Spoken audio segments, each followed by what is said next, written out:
Hello everybody, thank you so much for clicking on my video. My name is Arya, and in this video I am going to show you all the details of how I painted the Star Sword from Genshin Impact. This was a commissioned sword for my friend Sam, who has this amazing Aether Cosplay.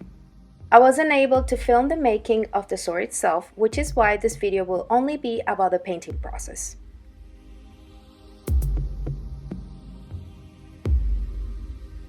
Here is a sneak peek of the sword before sanding.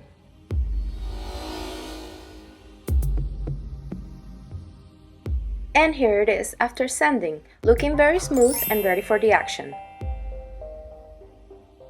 First, I decided to bring out the epoxy sculpt to create a stronger connection between the grip and the guard of the sword.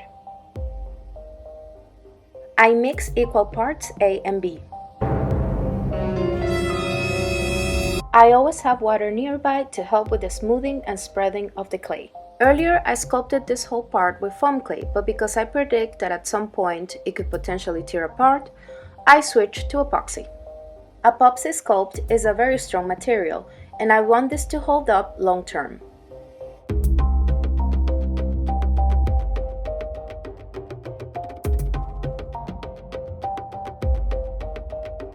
I let the epoxy clay cure, and here it is. Now it is time to seal the foam seams and any gaps on the sword. For this, I am using Quick Seal. Just as I did with the epoxy, I use my finger to apply the material and then I smooth it out with water.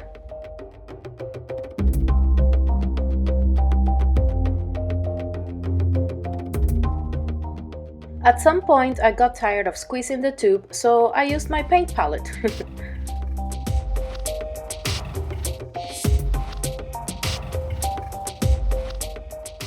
Here I am trying to show you how all the side seams are covered, but I had some trouble fitting the sword into my screen. Again, I let this cure for 2 days. It's priming time! For that, I am using Flex Bond from the online store cosplayshop.be. Here, I decided to bring out the rubbing alcohol and clean the entire surface of the sword in preparation for the priming. I did the brush in water and I start with the first layer of Flex Bond.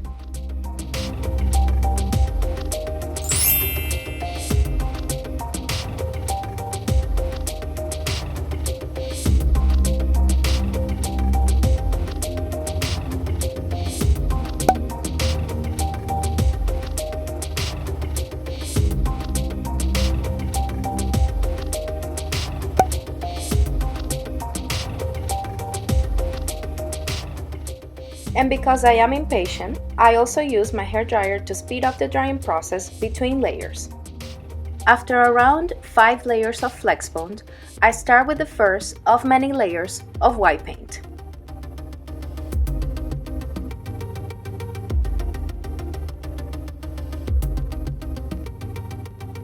While I was doing this, I realized I wanted to build a very strong and solid white color. But it was going to take forever to do this with only acrylic paint and a brush. And listen, I do not have an airbrush yet. So I saved myself a lot of time and went to the store and got white spray paint. Behold, the darkness of my basement. I think I ended up painting 15 to 20 layers with the spray paint on each side. The sword is now back in my studio and ready for the fun part of this process. I grabbed the lightest yellow color pencil I own and I started sketching. This sword isn't your typical wooden brown handle and metal silver blade sword. It has a very special color palette of all kinds of yellow, ochre, and golden shades. I made these 2 gems out of resin a while ago with the sword in mind. I am using the placement of the gem as a reference, so I can draw more sketch lines.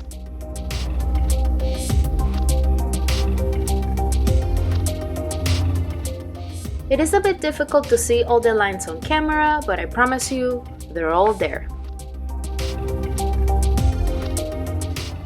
The first color I used is dark yellow, and I tone it down with a bit of beige paint. Then, with a sponge, I tried to achieve a fading out type of texture on the grip. Now I am mixing ochre and golden paint for the details on the grip and the guard.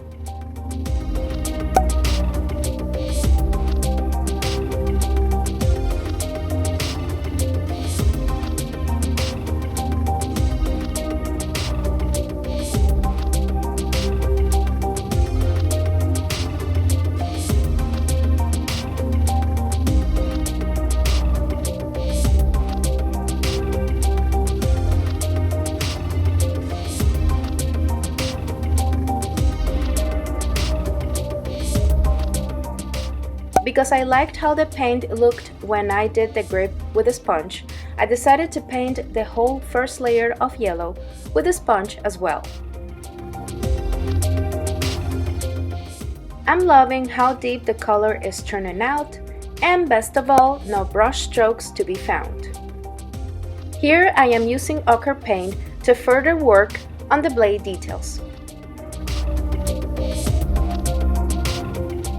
Look at all the yellows I used for this project. I mixed them all, and this will be the top layer color of the sword.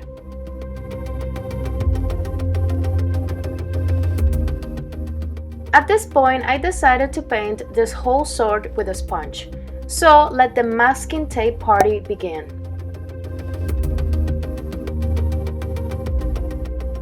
Ah, the magic of video editing makes you think. This didn't take me hours to do.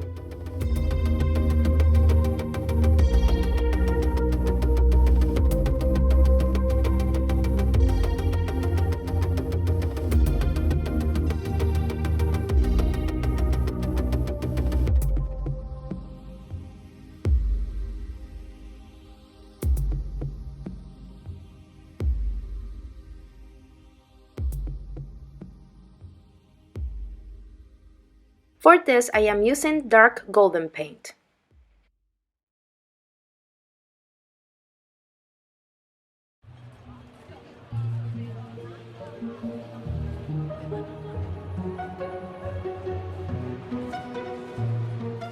Here, I decided to go over the already brush painted details with a sponge. The brush strokes were clearly annoying me. This sponge method gives you a very cool deep color finish, so I didn't have to do more than 2 layers with it. I thought I could show you a very nice ASMR peeling of the masking tape, but nah, this is the best I could do. I am sorry about that.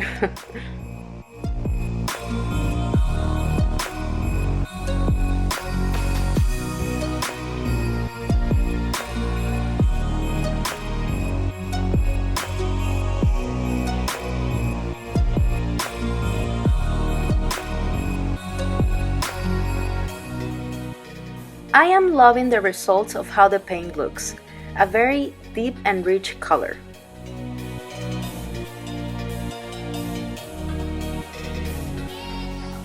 Obviously, I had to repeat the whole process on the other side. Look at it, it's so pretty! I am loving the shiny effect against the light of my workshop. The sword has a very cool marble effect all over the blade. I am going to once again use masking tape and the sponge technique for this part. I don't know what to call these. They're like angular golden shapes all over the sword. Whoever designed this sword, wow, seriously, how do they even come up with these? Well, let's hope I can make the designer of this blade proud.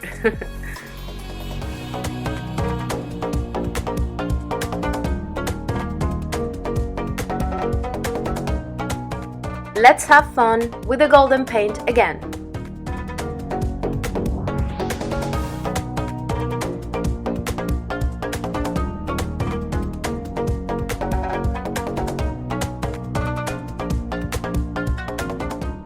Okay, I was so excited and nervous to see the results of this part. Until now, I wasn't sure how to translate this concept into a 3D real-life product. But, oh wow! Can I just give myself a pat on the back? I am still so proud of this. Anyways, by this point, I was eager to finish the rest of the sword.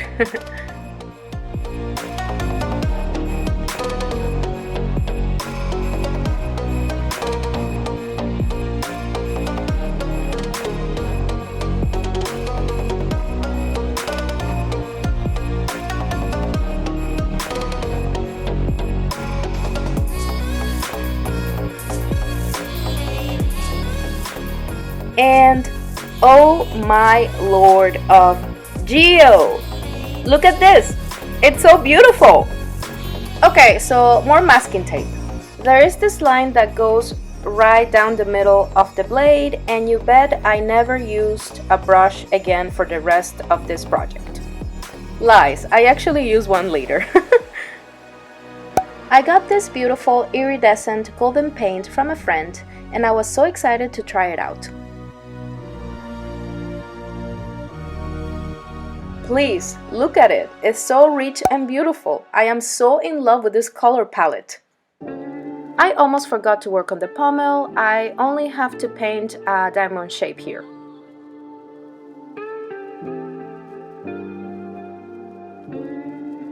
I went back to the beautiful iridescent golden paint to further add more details to the blade. I added a shadow to the already painted dark gold shapes. Or maybe I should say a glow instead of a shadow.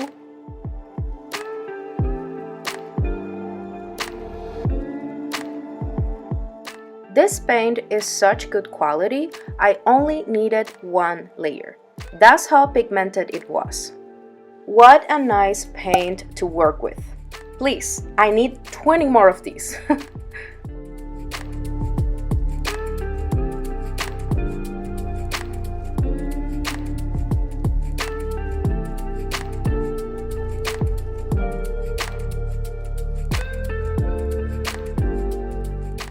Here is a close-up so you can see more of the details. So shiny and beautiful.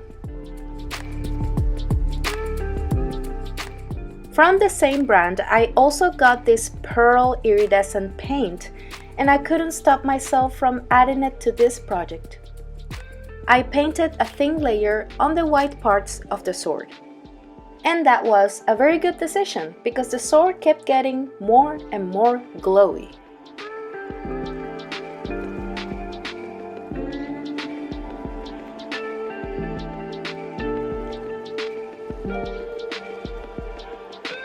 Oh no, what's that? More masking tape? I promise you, this is the last time. I painted the edges of the sword once again using the iridescent golden paint.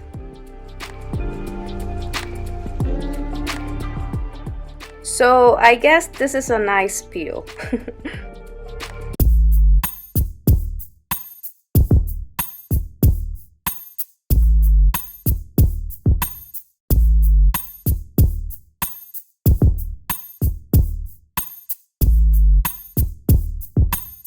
Time to add even more glowiness with a glossy varnish.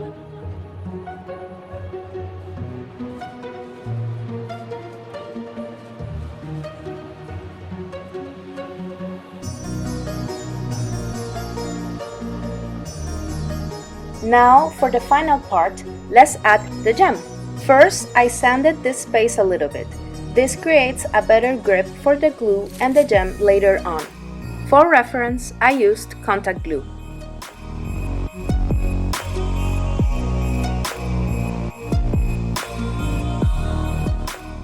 I created the border of the gem with black warbler.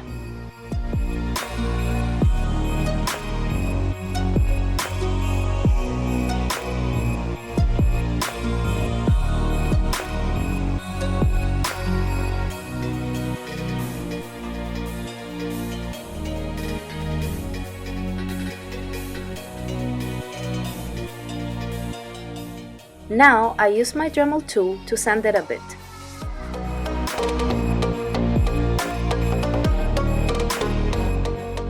After, I used rubbing alcohol to clean the area.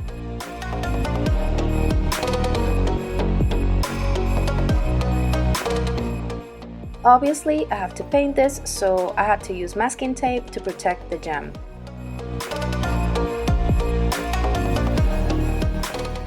Same process as before: masking, priming, painting, and peeling.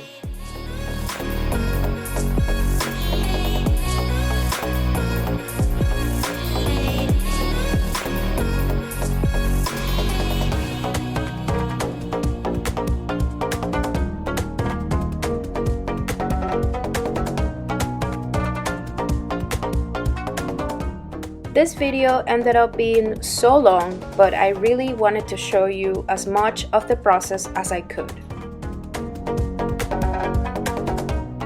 And I am finally done!